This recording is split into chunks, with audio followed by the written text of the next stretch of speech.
Well, unfortunately, what I've discovered is that you're never too old to be naive. Nancy Kline received an email from what she thought was her internet service provider. The logos made it look legit. I got an email from AT&T saying your mailbox is almost full, and it is. So she clicked through and verified her login information. You know, right after I hit send, when I sent them that, I thought, I wonder, I should have called AT&T first, and I didn't. That's when the scammers took over her account. They sent a message to everyone in her contact list saying that she was stuck in the Philippines and needed a loan to get home. They even signed it with her name, Nancy Kline Bailey, chairperson, Central Ohio Folk Festival.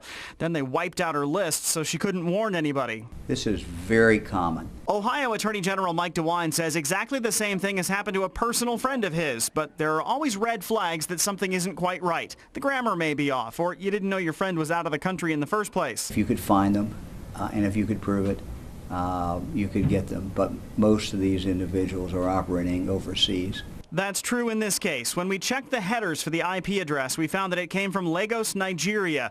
And the Attorney General says that means there's really not a lot that can be done. Nancy's now changed her passwords. She's trying to rebuild her contact lists for the Folk Festival newsletter and trying to keep a positive attitude about the whole situation. Well, lots of people I haven't heard from for years are calling me to make sure I'm not in jail and in the Philippines.